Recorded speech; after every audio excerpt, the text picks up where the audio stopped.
بسم اللہ الرحمن الرحیم۔ السلام علیکم۔ نیک لوگ ہر زمانے اور ہر ماحول میں پائے جاتے ہیں، چنانچہ اسلام سے پہلے زمانہ جاہلیت میں بھی نیک لوگ پائے جاتے تھے، اور یہ واقعہ ایسے ہی ایک نیک آدمی کا ہے جس کا تعلق اسلام سے پہلے کے زمانے سے ہے۔ ایک شخص ایسے کاموں کی تلاش میں رہتا تھا جن سے اللہ تعالیٰ کی رضامندی حاصل کی جا سکتی ہو۔ وہ یہ بھی جانتا تھا کہ اللہ تعالیٰ کے غضب کو بجھانے والی چیز صدقہ ہے۔ جیسے پانی آگ کو بجھا دیتا ہے، اسی طرح صدقہ بھی اللہ تعالیٰ کے غضب کو بجھا دیتا ہے۔ یہی وجہ تھی کہ یہ شخص اکثر و بیشتر صدقہ و خیرات بھی کیا کرتا تھا۔ ایک مرتبہ یہ شخص رات کے وقت چادر سے منہ ڈھانپ کر صدقہ دینے کے لیے نکلا اور کسی مستحق کو تلاش کرنے لگا۔ اس کو ایک شخص ملا جو حلیے سے غریب اور محتاج لگتا تھا۔ اس نے اس آدمی کو صدقہ دیا اور اللہ تعالیٰ کا شکر ادا کرتا ہوا گھر آ گیا۔ اگلی صبح جب یہ گھر سے نکلا تو اسے معلوم ہوا کہ گزشتہ رات اس نے جس آدمی کو صدقہ دیا تھا وہ ایک چور تھا۔ یہ سن کر اسے بہت افسوس ہوا اور وہ سوچنے لگا کہ اس کے صدقے کا تو کوئی فائدہ نہیں ہوا۔ بہرحال اس نے اللہ تعالیٰ کا شکر ادا کیا اور عزم کیا کہ آج رات دوبارہ صدقہ دے دے گا تاکہ اللہ تعالیٰ مجھ سے راضی ہو جائے۔ دوسری رات کو وہ پھر اسی حالت میں نکلا اور تلاش و جستجو کے بعد ایک خاتون کو صدقہ دیا اور گھر آ گیا۔ اگلے دن یہ معلوم کر کے پھر اسے بہت افسوس ہوا کہ جس عورت کو اس نے صدقہ دیا تھا وہ ایک گناہگار عورت تھی۔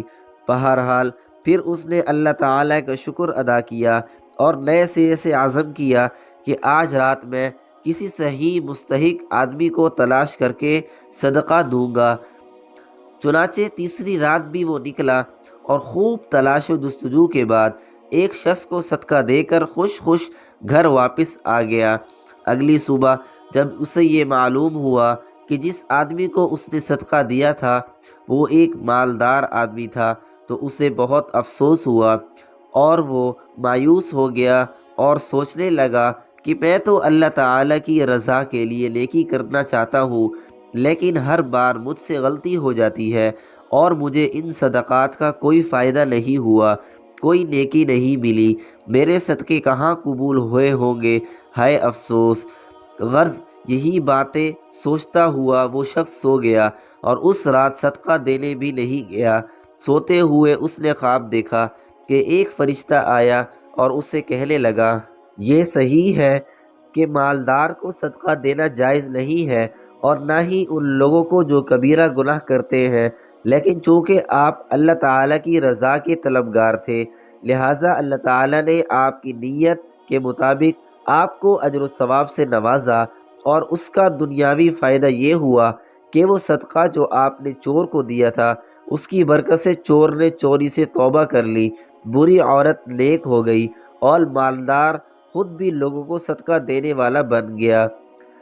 یہ خواب دیکھتے ہی وہ شخص اٹھ بیٹھا اور بہت خوش ہوا اور آئندہ اور زیادہ صدقات دینے کا عزم کر لیا۔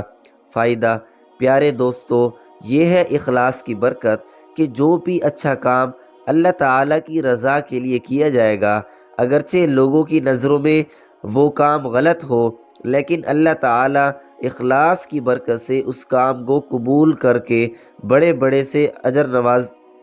بڑے اجر سے نوازیں گے۔ ہمیں بھی چاہیے کہ ہر اچھے کام کو اللہ تعالیٰ کی رضا کے لیے کریں۔